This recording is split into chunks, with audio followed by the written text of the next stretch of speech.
Welcome to Lievi on Wrestling. I'm Duncan Lievi, and this is the Clash of Champions 2020 review video. A quick word on the predictions. I was 21 out of 29 going in, and now I stand at 25 out of 36 because I went 4 out of 7 last night. The results are as follows. Raw Women's Champion Asuka defeats Zelina Vega in what was a quick but nicely booked match. The Lucha House Party failed to win the SmackDown Tag Team Championships against Nakamura and Cesaro. Bobby Lashley retains against Apollo Crews, his United States Championship. Bayley versus Cross did not happen as planned, but rather Asuka pulled double duty and challenged Bayley for the SmackDown Women's Championship. Bayley lost the match, but via disqualification, so she still has hold of the championship. She was attacked by Sasha Banks post-match. The Street Profits controversially retained against Andrade and Angel Garza. Garza kicked out, but the referee did not see it, so he counted the fall, the third fall, the third count. Then we had Jeff Hardy losing his Intercontinental Championship against Sami Zayn in what was the most entertaining match of the night, which means Zayn is your new undisputed Intercontinental Champion. Drew McIntyre retained against Randy Orton in a match which saw interference from Christian, Big Show, Shawn Michaels, and Ric Flair. And finally, Roman Reigns retained his Universal Championship against Jey Uso, and he won by forfeit. More on that later. At the end of this video, I asked the question, what happened to long-term storytelling with regards to the pandemic era? But first, let's go match by match. Asuka versus Zelina Vega. The build was underwhelming. Few months, actually, I beg your pardon, 2 weeks. Zelina Vega splits from Andrade and Garza, goes up to Asuka after Asuka beats Mickie James, and then gets in her face and says, I'm ready for the championship. Everyone knew she wasn't. And then next week, Vega beats Mickie James and then somehow gets the right to challenge Asuka, which is fine in kayfabe, but did we really believe that she was going to beat the linear champion, going to beat Asuka? Because no one really is ready for Asuka. It's a legitimate question, legitimate concern on the women's side. Who is ready for Asuka? Maybe Shayna Baszler, but Shayna Baszler is busy being part of a dysfunctional tag team where it's a one-upswomanship contest. So who's going to challenge Asuka next? That's a legitimate question. I don't know who's going to challenge Asuka next. Maybe because Vega said it's not over, and she dishonorably took Asuka's greeting after the match. So that means that program is going to continue. In essence, this match was all right. Vega had one near fall to just let you know that she's not a pushover, probably pushing the idea that they're going to meet again down the line. But I never thought Asuka's reign was in trouble. Asuka's thankfully the best booked champion other than Bayley in probably the entire company. Well, McIntyre, but on the women's side, great. Asuka won, and Vega can now pull both roles moving forward as a mouthpiece and an in-ring performer. Next, we had. I'm not going by order at the event, but rather just how I've written them down. Lucha House Party continued their dissension storyline in their ranks in the form of Lince Dorado having problems with Kalisto. So the leadership is in question. That storyline will probably progress, and if it does, then I want these three to have a three-way feud, a proper feud, so that at least one of them, presumably Grand Metalik, getting something to do, and hopefully be better off for it. Not just a quietly separate and go into obscurity storyline. This match was fine. I mean, how can you go wrong in a match featuring Cesaro and Shinsuke Nakamura? It was a smooth, well-contested match, which they won. Then we have Bobby Lashley retaining against Apollo Crews. I love that they're building the Hurt Lock or whatever it's called, Lashley, full Lashley. I don't mind either name, actually. I like that they're building that move to be an actual threat to anyone who is subjected to it. Apollo Crews had a very cheesy promo at the beginning of this match why he wants to regain it for his family. It's just, overdose of family narratives every time. But anyway, Crews lost. The right person won. Lashley being booked as the cornerstone of the Hurt business moving forward. Maybe it'll be part of their storyline against Retribution. Retribution was not heard from this entire night. Inconspicuous, conspicuous by their absence. And we had what else did we had? Yeah, Bayley against Nikki Cross. That did not happen. So Asuka contested that match. It was a good match, as you can expect from the two champions in the company, women's champions. And Asuka lost after Bayley resorted to underhanded tactics. She attacked Asuka with the same chair that Bayley attacked Sasha Banks with. This caused the disqualification loss for Bayley. She still has the championship. Sasha Banks showed up with a neck collar to protect her neck, and then she proceeded to attack Bayley, but she could not continue with it full steam because of her injury. I think this sets up the match at Hell in a Cell. This match, on the fly, considering that they had to change plans quickly, was well booked. They could probably not have done anything better with it, considering Asuka has also been part of the Golden Role Models storyline from, I think, May onwards. So it was well booked. It was the best of a bad situation. Street Profits against Andrade and Garza. This match is going to happen again. This match is going to happen yet again. Now, if you had a great storyline justifying everything, keeping something fresh, I would be all for it. The match itself was fine. The controversial finish is what is sowing seeds for yet another match. And if, in that yet another match, in this next match, if Andrade and Garza do not win, then shame on us for watching it. It's something that I really didn't want to see happen. This is not the match which had me thinking that the finish would be screwy. But it was. Garza got his shoulder up. The referee did not see it. It is yet another instance of strange things happening. People kicking out, but the referee is not seeing it. It happened in, well, in another case of referee misinterpretation. Mickie James lost that match against Asuka 2 weeks ago. Then there was, I think, Ricochet, but that was because of the injury to Eric, which happened outside the ring. But it's just a continuous plot device now, and I'm not a fan of it. But anyway, as for the match, it's going to happen again. That's all I can say about the match. Just strange. And if this match again happens, then Andrade and Garza have to win. Just have to. Otherwise, just split them up and let them have singles matches. Let us look forward to at least some great singles competition between these two amazing performers. Hopefully that happens. I don't know. It's just something I care less and less about. Not, I don't care. I don't care at all. It's not that I don't care at all because the two are so talented. I just wish that they had some potential match or some goal to chase other than just aimlessly contesting with the Street Profits. And Street Profits are just a joke in terms of their gimmick. They're just yo yo yo, we want the smoke, and I'm yeah, just exasperated, as you can probably tell. I just hope that they're booked a little more seriously moving forward. I know that's not going to happen. The tag team division on both Raw and SmackDown, the men's tag team division, also the women's, is just treading water. What is going on? But anyway, Jeff Hardy versus AJ Styles versus Sami Zayn. Perfectly booked match. The right person won. I predicted Hardy to win, but I'm glad that Zayn won. It's freaking fantastic that Zayn could pull off the victory, given the time to think about what he's going to do, and the tactics were perfect. He had handcuffs ready, two pairs of handcuffs, one using which he cuffed Hardy by the ear to a ladder, and then Hardy was planning to cuff Styles to the ring ropes, but then he couldn't because Styles countered that, and in response, Sami Zayn cuffed Styles to himself. So both of them were tied together. Styles then got the upper hand and then lifted Zayn on his shoulders in a quest to go and unhook the championships. And during this time, Jeff Hardy also got back in the ring.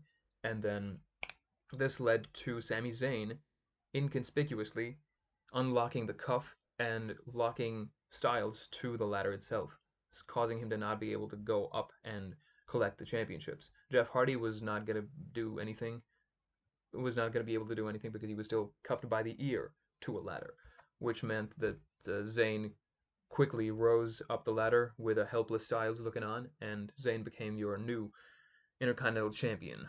But if you were to ask Zayn, he does not believe there was a title change. He said that he is still your Intercontinental Champion. And I like that because even though I predicted Hardy to win, I wanted Zayn to win. It was a very smarmy heel, and whoever wins the title from him, it's going to be a satisfactory, cathartic moment for the babyface and the fans of that babyface. Now, moving forward, McIntyre and Orton. And, of course, Roman Reigns and Jey Uso. So, okay, I'll review these two first, and then I'll move on to the concern that I had with this entire direction, with both matches in a way. But first, Drew McIntyre and Randy Orton. Randy Orton looked strong in this match, which is great. And McIntyre retained, which is, you can have gone wrong in this. I predicted Orton to win, given the fact that the ambulance stipulation seemed to be the perfect way to get the title off Drew and have him do something else while Drew fended off challengers until Edge returned. But something with regards to some other pieces with regards to Edge's story with Orton happened in this match, which is the interference from first Big Show, who stopped Orton before Orton was about to deliver the punt and presumably win the match then and there. Big Show pulled Orton out of the ring and delivered a chokeslam to Orton through the announce desk. That was the first instance. Then later on in the match, when Orton and Drew's brawl was happening backstage almost in catering, actually. That's when Christian appeared and he attacked Orton. So I wish he had delivered the unprettier, or the kill switch, as I like to call it. So that there was a more significant moment of Christian's interference, not just a few ineffective punches. But anyway, then in the end you had Orton, who somehow still got the upper hand on Drew McIntyre at the top of the ambulance. But then, just when you thought that Orton was going to capitalize, you had him turn around and from out of frame, Shawn Michaels delivered a sweet chin music that was good camera work. And Orton was then thrown off the ambulance onto a stack of tables by Shawn Michaels. Perfectly done. And Orton deserves plaudits for really selling this impact and everything afterwards. Drew McIntyre, presumably, not presumably, predictably, got the upper hand afterwards, delivered a Claymore, and then delivered a punt to Orton, which then was enough to put Orton in the ambulance and close both doors. Before this happened, Orton was just an inch from winning the championship. He was about to close both doors.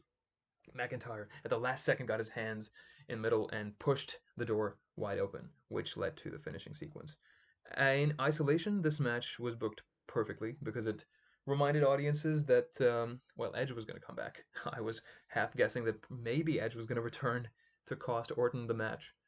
In an ideal world, I would have preferred Drew to lose because I want Drew to be a two-time champion, winning his second championship in front of fans, or maybe sometime next year with a few fans in attendance, which is looking a bit likely. I'm not entirely sure, but he could have won it again. In the meantime, Drew could feud with Lee and put each other over to have a series of great matches.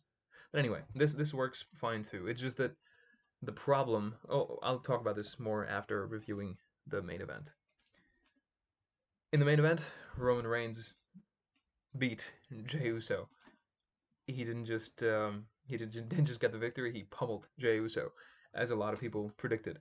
And Roman Reigns' character got a little more nuance in that we realized his heel delusions, or maybe it's true. It depends on how we perceive Roman Reigns at this point. But he was demanding that Jey Uso acknowledge him as the tribal chief, as the one at the head of the table, and the one who will carry the torch and provide for not just his family, but everyone in his family, every Uso's family, his own family, everybody's family. Family, family, family. There was speculation that later down the line, you'll have the Bloodlines faction, which would consist of Roman Reigns and both the Usos. I'm not sure how that's going to happen anytime soon, but predictably, Reigns just got the upper hand, speared Jey Uso twice. Uso had a couple moments. He delivered this frog splash, and interestingly enough, Roman Reigns, while kicking out of the frog splash, delivered a low blow to Jey Uso. So you had the traces of heelish behavior and megalomaniacal delusions from Roman Reigns feeding Reigns' actions. His character is booked really well, and he pummeled Jey Uso to the ground with forearm smashes, one after another, unforgiving, causing Jimmy Uso to come running down the ramp with a towel in his hand, and then he had the classic babyface exchange with Jey Uso, saying, "Hey, I want to throw the towel in," and Jey Uso saying, "No, don't do it." And at the end, he did because Reigns just wouldn't stop. And Jimmy also sold this angle perfectly. We're family, Us. What the hell is wrong with you? So it was nice. It was booked perfectly, served its purpose well. Reigns is your main fixture on both Raw and SmackDown. It's interesting how they've booked them. It's been perfect. Now, this is going to be, so from this point onwards, it's probably going to sound more like a rant, but I want to highlight a few issues with the way a lot of storylines have unfolded. In particular, the Orton Drew and Roman Reigns Jey Uso storyline. Before that, let me just have a quick sip. Okay, so first with Roman and Uso. It's just sad timing for Jey Uso. I watched the promo that Jey Uso cut after Roman Reigns confronted him in the ring. He goes, "This is your moment, Jey. You have deserved this, and I'm proud of you. You are not half the man I am, but you are one half of the greatest tag team of our generation." So these are truth, pieces of truth that Roman Reigns is acknowledging. And then Roman Reigns says that you are not going to take my moment from me. Essentially, I'm paraphrasing, that Clash of Champions will be Reigns' moment. He's always going to be the patriarch of the family. He's going to be the one who provides not only for his family, but also Jey Uso's family, Jimmy Uso's family, all the families, because he's the one at the head of the table. He is the tribal chief. And you want to take it from me? So Roman Reigns is the most intriguing he's ever been at the current moment. Paul Heyman's addition is also interesting. We'll see where that goes with regards to potential integration of Brock Lesnar in the storyline, if that happens. Now, what is my issue with this? Right after Reigns' promo on Jey, he was walking back. Roman was. And then Jey started this promo which goes, "What if you're wrong? What if I'm the one who should be champion?" And then the passion in his delivery, it was sheer emotion. And I'd never doubted that he had the ability, because once the Usos started the whole "Welcome to the Uso Penitentiary," when that thing started, I knew that they were capable of delivering heavily emotional promos, and Jey delivered and then some. He was enigmatic. He was expressive. There are almost no words to describe how well that promo was delivered. He said that, "Oh, look at you, Roman Reigns. People have always called you Mr. WrestleMania, main eventing, Mr. Main Event, Universal Champion, World Champion, WWE Champion, whatever. And when they look at me, they go, 'Which one are you?'" Referring to Jimmy and Jay's likeness, how alike they look. It was so passionate, and that is when it clicked to me that it's so unfortunate, the timing, because the story demands that Reigns be established as this unstoppable badass heel, which is great. WWE has always needed one, and Braun Strowman was never convincing enough to me. And that means that the coming time frame leading up to WrestleMania is going to be amazing with regards to the Universal Championship being solidified as the premier championship on the blue brand, arguably in the company. But Jey is not going to get this championship opportunity back anytime soon, because he was pummeled, he was destroyed, he had to job, because that was the purpose he was serving. I have to commend how well he served his role, and he did more than was expected, at least from me. And the video packages, the commentary from their respective families of Roman Reigns and Jey Uso, and the picture with Jimmy and Jey below and Roman Reigns looking down at both of them, or positioned above them in the photograph. All of that symbolism was perfectly done, so that it makes it seem that Roman is rightfully at the top, and he wants to deliver this truth and make Jimmy and Jey in particular, aware of this, and make them acknowledge that he is the guy, as thankfully that has not been retreaded so far.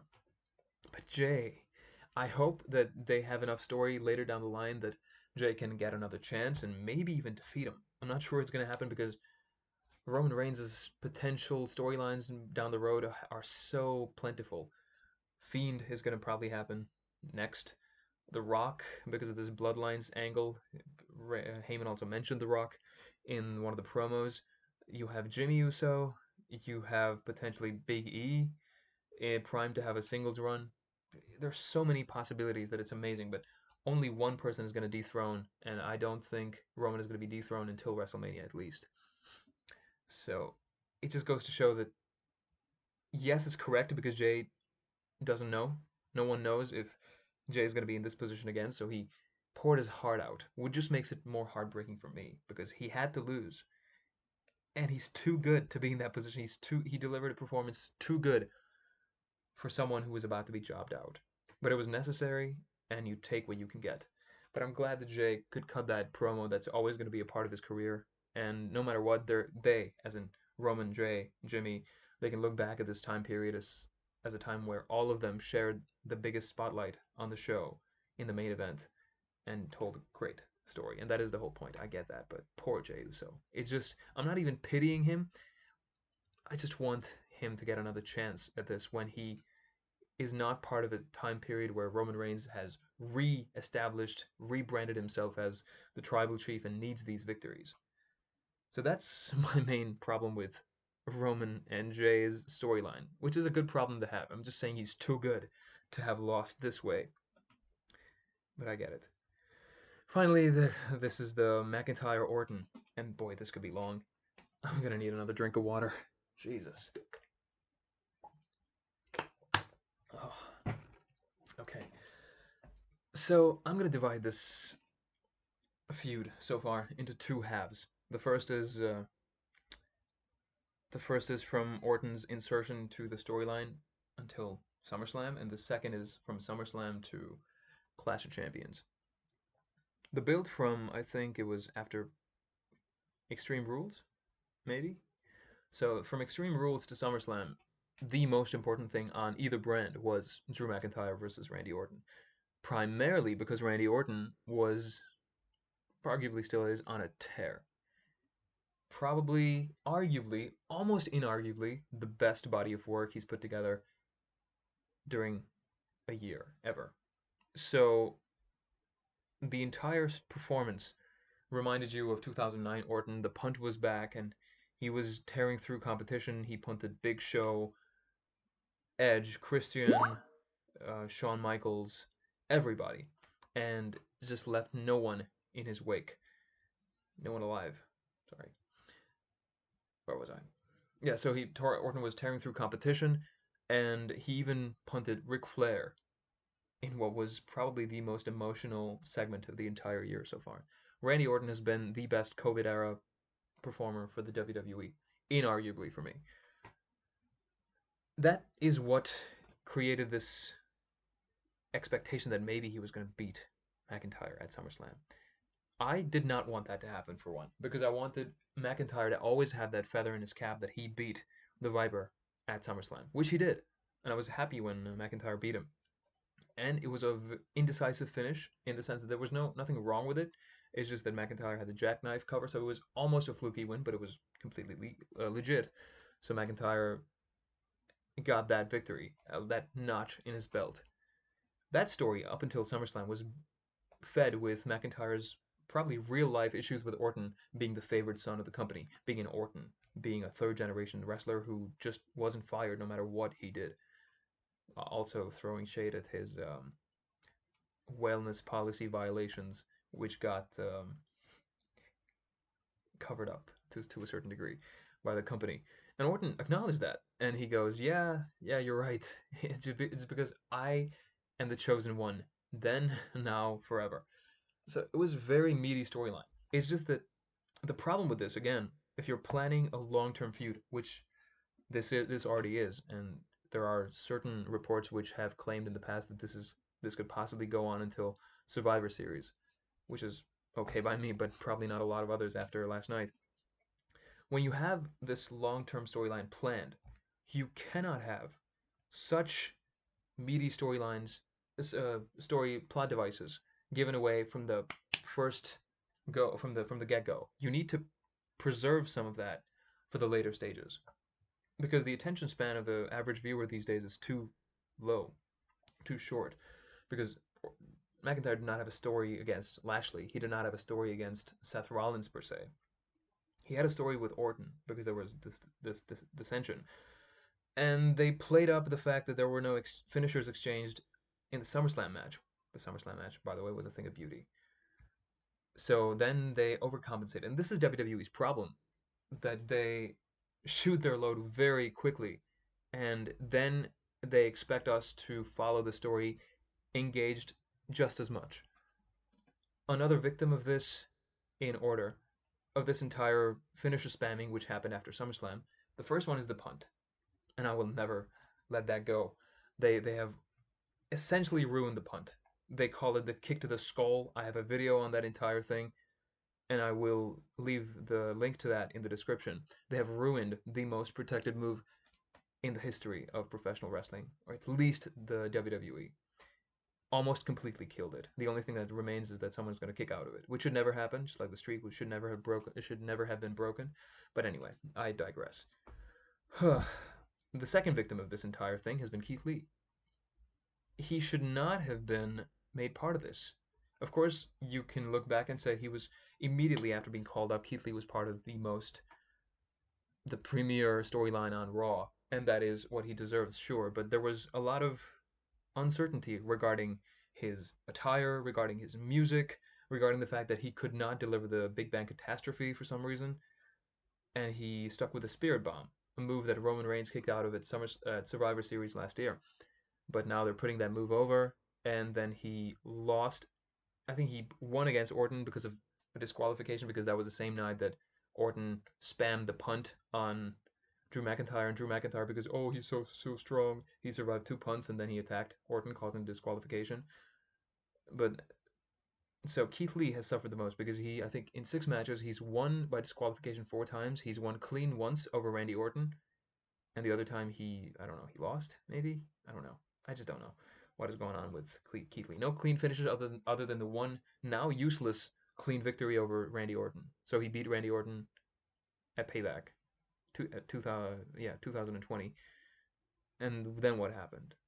Nothing. He's just irrelevant. You have to give him, yeah. In the sixth match of Keith Lee, he beat Dolph Ziggler clean, as he should have. It's just that Keith Lee does not have direction.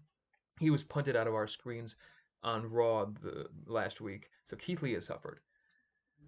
So from SummerSlam onwards, this build-up of Orton versus McIntyre was hinging on just the fact that Orton was going to be rewarded for his top tier work, character work, in-ring work, with a championship victory. But they cannot help but telegraph the outcome. I was predicting Orton to win because of everything that was happening. The stipulation of the ambulance match, opening up the possibility that McIntyre did not have to be pinned or submitted to get the championship off of him, the possibility of Retribution interfering, all of that. So I predicted Orton to win until I started watching this video package and the discussions revolving around, is Orton going to win his 14th championship? Because once they start mentioning it too often, that's when you know that person is not going to win. Just like when JBL was coming up to Keith Lee at Payback and said, Orton is one of the best ever, so all the best. I mean, I don't think you're going to win. Are you good enough? Then you just know he is good enough, that Keith Lee's going to squash Randy Orton. And he did in 6 minutes. And I had my other issues with that anyway. Because WWE just WWE's everything. And right now, Orton has lost this match after interference from the gentleman I already mentioned. And rightfully so, this is the comeuppance of Randy Orton. But what do you do from here? Is he going to be drafted to SmackDown? Is he going to have another championship opportunity at Hell in a Cell against Drew McIntyre? If that is going to happen, have him win. Because Orton, your best COVID-era performer, has lost 4 out of the last 5 pay-per-views that he's been part of. That just doesn't make sense to me. Because he has reignited the Viper, the Legend Killer, even though that's not his prime purpose right now. And then he's losing so often. I realize that McIntyre is amazing. I am a huge advocate of Drew McIntyre. He should have the championship, or at least he should be booked as strongly as he has been booked. But not at the expense of career-defining runs from a young veteran. In terms of veteranness, Orton is just 40. After 40, Undertaker, Shawn Michaels, but Triple H, even Cena, they had marquee feuds. And Orton is now in a position where his heat is almost dead. He has lost so often. And that is the problem with heels, with big-time heels. And I can remember a few. Roman Reigns right now, sure. Mark Henry 2011. Randy Orton with help from Legacy in 2009. That is what I can remember in terms of big time heels getting booked dominantly. They get victories. They don't really have to be screwy finishes all the time. They're just villains who can back up their smack talk with actions in the ring. And that is just not happening with Randy Orton for one reason or the other. This match in isolation, the Clash of Champions match, is fine because you had Randy Orton's past catch up with him. And now, of course, Edge is waiting in the wings. Whenever he's cleared, he's going to come back. He's the babyface. He's going to beat Orton again. So Orton just keeps on losing. As CM Punk commented about his own treatment, he lost to The Undertaker. He lost to Triple H. Then he lost to Brock Lesnar, and all of them are part-time performers. And your full-time superstar, being Randy Orton, in the other case, his stock keeps going down. And you can say, sure, he's Randy Orton. He's won 13 championships, and he's untouchable, but he's not. He's not untouchable because legends lose traction. No matter how legendary somebody is, if you don't see him winning enough, you're going to lose this feeling of, oh, he's a top tier performer and he is almost undefeatable because he's been defeated clean by Keith Lee. He's been defeated clean by Drew McIntyre. And he finally, thankfully, he was not defeated with no shenanigans at Clash of Champions. So there is the element of protection that is given to Orton here. But you get what I'm saying. It's just that veterans don't have to become Chris Jericho in the sense that Chris Jericho is putting over just about everybody that he comes in contact with, whether it be Fandango or Kevin Owens or just about everybody, except for that one victory that Jericho got over AJ Styles, which was in itself the wrong decision. It's just too much hodgepodge. I just hope Orton can get his win back, even if it's against somebody inconsequential in the coming days. The only thing I can say that was good from Orton's perspective is that his punt is still not kicked out of. That is the one thing that I'm happy about, and the fact that the story told in the ambulance match was great. His past catching up with him, it it puts a lid on the summer of Orton without Orton getting the championship. He should have been rewarded with the championship as a recognition for his work throughout this time, and Drew could win it back, or you could have Edge win it from Orton whenever Edge returns. That's essentially it so far. But in itself, as for the payback Clash of Champions 2020 event, bravo, well done for the most part. It's a how do you say the 7.5 out of 10 pay-per-view for me. Well booked and good stories told. Yeah. Until next time, this is Duncan Lievi. Thank you for watching. If you made it until the end, I commend you. Until next time. See ya.